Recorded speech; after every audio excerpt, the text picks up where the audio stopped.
Hey everybody, welcome into the Thinking Crypto podcast, your home for cryptocurrency news and interviews. I'm your host, Tony Edward. On your way in, please hit that subscribe button as well as the thumbs up button and leave a comment below. If you're listening on a podcast platform such as Spotify or Apple, please leave a 5-star rating and review. Folks, we got lots to cover, so make sure you watch and listen to the end. Big things happening on the crypto charts. We got major delays in the crypto market structure markup that you need to know about, a lot of drama, and there's huge crypto adoption around the globe. Let's get into it. Okay, folks, at the time of recording, Bitcoin sitting at over $96,000. The RSI and the daily chart cooling down a bit. And this is really good because we're kind of stair-stepping our way out of the lows that we've hit. And the bulls are in control based on the MACD on the daily chart. So we're looking good here. And another great sign is that USDT dominance, the stablecoin liquidity, is starting to break down. So it is currently at 5.802%. So let's see how much liquidity starts making its way into the market. We got to be patient and let the process play out here. As far as Bitcoin dominance is kind of moving sideways, and I think it may pick up a bit as Bitcoin continues to run up. And then it may collapse as Bitcoin hits a top or a local top or even an all-time high. We'll have to wait and see. And then altcoins start picking up steam, but we're seeing some good things here. The Russell 2000 continues to make new highs. So this is one indicator we're following because we're seeing the rotational liquidity from precious metals like gold and silver over to the stock market, over to crypto, right? So very good sign that the Russell is waking up here and making new highs. And we did not get the ruling from the Supreme Court on Trump's tariff. So that has been delayed again. I don't know why, what's happening. There's no rhyme or reason. And last week, they were supposed to give the update on Friday. Now they're pushing back what was supposed to be given today. Now there's no update as far as when they're going to rule on this tariff situation. So something seems weird here. I think, some politics, obviously the president and his administration probably pulling some strings here. But, this certainly could impact the markets. It's not guaranteed that it will, but obviously the announcement of the tariffs last year, we saw what that did to the market. We saw when Trump tweeted out about tariffs in China on October 10th, what happened with the crypto market and even the stock market. Now, the stock market rebounded, but crypto did not, right? We had a massive or the largest liquidation ever in the crypto market. And it took us a while to recover from that. I think we're still recovering a bit from it. But we're going to have to wait and see. I don't know when this ruling is going to come. It's not that I necessarily want to see the ruling. It's just I think it would be good if the market had the clarity around it, as to is this going to continue? Is there going to be some updates and changes? So we're going to have to wait and see. Folks, this episode is brought to you by Propy. Propy is leading the charge with putting real estate on chain. Folks, we know all assets are going to be tokenized on the blockchain. And of course, the world's largest asset class, which is real estate, will live on the blockchain. Not to mention the process of buying and selling and getting mortgages and so forth will be disrupted by blockchain, right? Removing intermediaries and middlemen and making the process more efficient and streamlined. Well, Propy is using AI and blockchain to improve that process. They've put deeds on chain. They've created NFTs for properties. And they use Coinbase for the crypto escrow service because you can buy and sell real estate on Propy's platform with crypto. So if you want to sell your house or buy a house or Bitcoin, you could absolutely do that on Propy. And Propy's been around since 2017. They facilitated over $5 billion in deals. And legendary investor Tim Draper is an investor in this company, and he's still bullish to this day. So once again, they put a lot on chain. They're disrupting the process of the real estate market and the buying and selling with blockchain technology. So I'm a Propy token holder. I have been since 2018. When I first discovered them, I realized what was happening and they were leading the charge here. So I took a bet and I bought a lot of the Pro tokens and I continue to accumulate to this day. This is one of my long-term bets for sure. So Propy doing a lot of great things, disrupting the real estate industry. So if you'd like to learn more about Propy, go to propy.com. Link will be in the description. Okay, folks, we've got major updates around the crypto market structure bill markup that is scheduled for tomorrow. First up, it has been canceled. So Coinbase and a bunch of other people are removing their support of the current version because the banking lobby has been lobbying members of the Senate, mostly the Democrats like Elizabeth Warren. And of course, they want to throw a whole bunch of things in there that are not conducive to the crypto market or the ethos of crypto. So here, Eleanor Terrett says the Senate Banking Committee has decided to pull tomorrow's scheduled market structure markup following today's drama with Coinbase. It's unclear whether a new date has been set.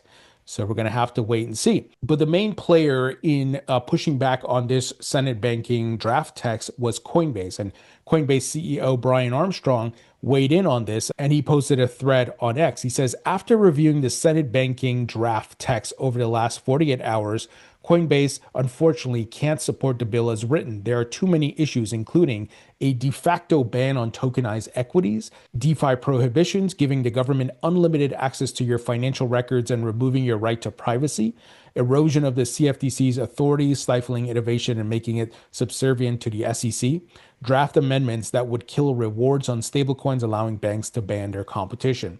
So the banks are the ones that are influencing this, folks. It's not, Elizabeth Warren or Maxine Waters. We know the puppet strings going back to the Gary Gensler days and the Biden days.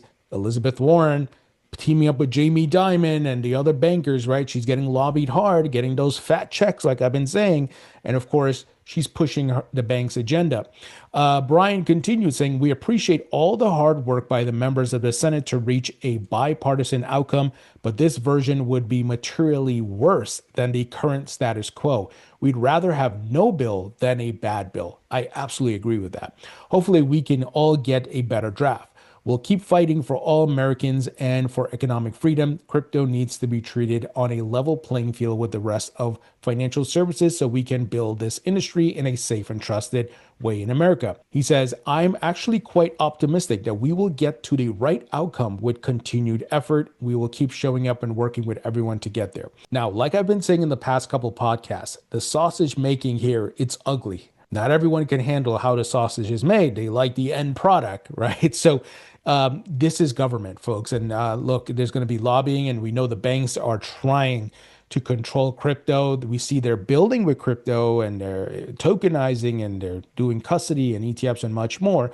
But they don't like things that are disrupting them completely, like stablecoin yield and much more. So they're trying to, take those things out or remove them. And here's an example. Elizabeth Warren has filed 38 amendments to the market structure bill, which includes remove developer protections, more sanctions, compliance obligations, more illicit activity powers for the government, more AML obligations for DeFi front ends, repeal positive OCC guidance for banks, gut the SEC's ability to allow tokenization. So you see what I'm talking about, guys? See what I'm talking about? She's getting those checks. And the fight is not over. We have to keep fighting here. And of course, a lot of people in the industry weighed in that this is not good. So again, this is the draft, and we're going to have to go back and forth, and they're going to have to try to find some common ground, and then we'll have another scheduled markup. But we got some work to do here. So I'm still optimistic they're going to get this done because the fact that we're having these dialogues, the fact that we're reviewing drafts and much more is very good. It could be worse where none of this is happening. So this is how the sausage is made. There's steps and processes here, and there's hurdles we have to get over, but that's okay. That's how pretty much every bill has to go through back and forth, right? And the opposition is going to push back and much more. So we got to be patient here. Okay, we got big crypto adoption news. First up, Visa taps BVNK to power stablecoin payments on Visa Direct. So we know all the credit card companies are building with stablecoins, blockchain, and doing all types of different things with crypto. So Visa has chosen United Kingdom-based stablecoin infrastructure provider BVNK to power new Visa Direct pilots, allowing some business customers to pre-fund cross-border payments in stablecoins and deliver digital US dollars directly to recipients' wallets in select markets.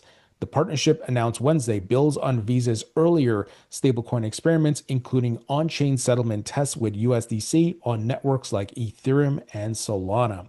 The move follows a strategic investment in BVNK in May 2025 through its Visa Ventures arm as card schemes race to embed tokenized dollars into their treasury and payout rails. So incredible adoption and building, folks. So you see stablecoins being adopted by these TradFi companies. And of course, these stablecoins are running on different blockchain networks like Ethereum and Solana. So that's where you can take your bet, right? You can buy the Ether token or the Sol token and other blockchains that are being used as well. Okay, moving ahead. Figure Technology unveils blockchain platform for direct stock lending. So this is very interesting. Figure Technology Solutions, a blockchain-focused financial technology company, is pushing stock lending on-chain with a new system that allows investors to lend shares directly to one another without relying on traditional securities intermediaries. So this is the power of blockchain. You put it on chain, you remove the middleman, you cut costs down, you improve the speed and the transaction times and settlement, of course, instant settlement. So incredible what's happening. So Bloomberg reported Wednesday that the company has launched the on-chain public equity network known as Open, which allows companies to issue real equity directly on Figure's provenance blockchain. Unlike other tokenized stock offerings, which typically mirror existing shares through synthetic instruments, the equity issued on Open represents actual ownership. Those shares can be lent or pledged directly on the blockchain, bypassing intermediaries such as custodians, exchanges, and brokers, according to Figure CEO Mike Cagney. Now, I do believe this is the model that's going to come in the future, but I think it's going to take time to get there. Right now, I think phase one is the mirroring of the shares or the assets, right? You hold the shares of those respective assets in a custody account, and then you have a tokenized version on chain, right? And that requires multiple intermediaries because you got to make sure the company that is tokenizing is actually doing what they're doing and they're not, lying and robbing you and much more. So that's going to be phase one. But eventually, what this company is doing, Figure, this is the way. It's just going to go be issued directly on chain, folks. I don't think we're there yet, where the masses are on board the infrastructure to handle this, but it does make sense for Figure to get this rolling. So pretty amazing. In practice, the system allows investors to lend their shares natively on chain rather than through conventional securities lending markets. Proponents say the approach could streamline settlement and improve transparency around ownership and lending activity. Okay, moving ahead. Bitwise lists Bitcoin, Ether, and Solana ETPs on NASDAQ Stockholm. We all know crypto is a global asset class, and these companies are building the bridges, the on-ramps for people to access the asset class around the globe. So this is very good. This is what you want to see. More capital coming in, more participants, more building, and of course, network effects will play out here.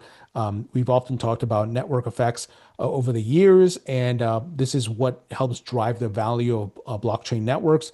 And it's Metcalfe's law and also Reed's law. So Metcalfe's law, the more participants in a network, the stronger it becomes, the more valuable it becomes. The same thing applies to social networks or telecom companies and so forth. You guys can research that. I'm sure some of you learned about Metcalfe's law in college and things along those lines. So digital asset manager Bitwise has listed 7 crypto exchange traded products denominated in the Swedish krona on the Nasdaq Stockholm, giving Swedish investors regulated exposure to Bitcoin, Ether, and Solana. According to a Wednesday announcement, the SEK denominated ETPs are available to retail and professional investors through existing brokerage accounts and may qualify for Sweden's tax advantage ISK savings structure depending on the platform. Love it, guys. More on-ramps being built across the globe. Here's another example. Bitpanda targets Frankfurt IPO with up to $5.5 billion valuation. We recently talked about BitGo looking to do an IPO. We also got Securitize and a bunch of other companies, even AI companies looking to go public this year. So it's one of the reasons I'm saying the bull market's not over if companies are looking to go public, right? But across the globe, crypto is growing as an asset class in recognition of it being the future of finance. And these companies are getting huge valuations and they're looking to go public. So Austria-based crypto trading platform Bitpanda is moving forward with plans for a public listing in Frankfurt, targeting a debut in the first half of 2026 with a valuation of 4 billion euros or $4.7 billion to 5 billion euros. The IPO could take place as early as the first quarter, with the company working alongside Citigroup, Goldman Sachs, and Deutsche Bank. See who's involved here? So this is why I am bullish on crypto, not just now for this cycle, but the future cycles as well. Here's a great example of adoption. Germany's DZ Bank secures MICA license for Mine Crypto platform. Interesting name there, but DZ Bank, one of Germany's largest banking groups by assets, secured a license under the European Union's markets in crypto assets regulation, also known as MICA, clearing a key regulatory hurdle to operate crypto services within the jurisdiction. All the banks, all the credit card companies, all the stock exchanges, all the big institutions getting involved in crypto. Do you see what is happening? And it's not one country or just a handful. It's all of them, guys. They're all bending the knee here. It's inevitable what is happening. DZ Bank announced Wednesday that it had received approval from Germany's Federal Financial Supervisory Authority to operate its crypto platform, Mine Crypto, which is designed to provide crypto trading infrastructure to banks within Germany's cooperative banking network. The platform will be made available to participating local banks in the coming months. Huge news. And speaking of the MICA regulations, Ripple targets MICA passporting in EU with Luxembourg e-money nod. So Ripple's been getting a lot of new licenses in Europe and across the globe. They've been making a lot of progress in setting up shop around the world. So Ripple is expanding its regulatory footprint in Europe after receiving what is described as a preliminary e-money authorization from Luxembourg's financial regulators. The blockchain payments company said in a Wednesday announcement shared with Cointelegraph that it had received preliminary approval for its electronic money institution license from Luxembourg's Commission de Surveillance du Secteur Financier, if I'm saying that right. Ripple said the step moves it closer to a full authorization, which would allow the company to provide regulated payment services in stablecoins and other digital assets across the European Union under passporting rules, subject to meeting remaining conditions. So, the building and the expansion continues. Now, Spain's Bankinter joins $35 million Bit2Me round amid growing bank crypto alliances. Again, global banks here in almost every country investing in crypto, launching crypto services, and much more. Spanish bank Bankinter has taken a minority stake in Spanish cryptocurrency exchange Bit2Me, joining stablecoin issuer Tether and other investors as traditional banks deepen their ties to the digital asset industry. The investment announced Wednesday makes Bankinter the latest large financial institution to back Bit2Me following the exchange's €30 million or $34.9 million funding round announced in August. That round, including Tether and Spain's BBVA, big names, and has aimed at supporting Bit2Me's expansion across Spain and the wider European Union. So again, the investments, the mergers, the acquisition, the expansion, everybody trying to grab as much of the market share as possible in one fashion or the other. So the scope of the investments is to achieve technological and knowledge synergies while supporting Bit2Me's fintech expansion throughout Spain and the European Union, Bankinter said. The investment round is significant among European crypto exchanges. It ranks as the fourth largest publicly announced raise behind Austrian crypto platforms Bitpanda's previous three investment rounds of $263 million, $170 million, and $52 million, respectively. Look at the capital. And obviously, we talked about Bitpanda looking to go public, of course. Now, final news item, Pakistan taps Trump-linked crypto company for stablecoin payments deal. We know Pakistan and countries from that region have been partnering with Binance to do a lot. So it looks like they're partnering with World Liberty Financial here. Let me give you the details. So Pakistan has signed an exploratory agreement with a company linked to Trump-backed World Liberty Financial to assess the potential use of a dollar-pegged stablecoin for cross-border payments, a source familiar with the matter said. The agreement involves SC Financial Technologies, a little-known firm connected to World Liberty Financial, and would examine whether the company's USD1 stablecoin could be used within Pakistan's emerging digital payments framework. The token could operate alongside Pakistan's emerging digital currency infrastructure, potentially supporting cross-border transactions as remittances, the source told Reuters. Wow. Really big here. And if Trump's World Liberty Financial is able to get these partnerships with different countries, that's huge for them and just the adoption of the US dollar stable coins and other crypto assets. It's amazing. Now, I know some people are going to say, Man, Trump is kind of taking from the crypto market here. And yeah, look, it is what it is. I don't know if there's anything we can do about this. But overall, there is a silver lining, for it helps with crypto adoption and much more. The good thing is Pakistan, like I said, they're partnering with Binance and other platforms. So it's not just World Liberty Financial. All right, folks, that's the news. Let me know what you think. Leave your thoughts and comments below. Hit the thumbs up button and subscribe if you haven't as yet. Be sure to support the podcast by subscribing to my free email newsletter. It is 100% free. I was supposed to put out a write-up today, but just because of the market structure delay or cancellation, I decided to hold off. So I'm going to wait for the dust to settle, and I'm going to publish on Friday. Also, I was waiting to hear if the tariff ruling would happen today. It did not. So I want to get you guys the most up-to-date data and charts and factors. So I think it's best to wait to the end of the week because, those things I mentioned could swing markets. So that's why I don't want to give you outdated information. And all of a sudden the news breaks and it changes the structure of the market, right? So that's why I held off on not publishing today. But once again, it's free. It's on Substack. So make sure you subscribe. Also, grab a copy of my book on Amazon. It's available in paperback and digital. And check out my course at mycryptocourse.com. This is a comprehensive course that teaches you everything you need to know about crypto. Folks, thank you so much for tuning in. I appreciate you all, and I'll talk to you all later.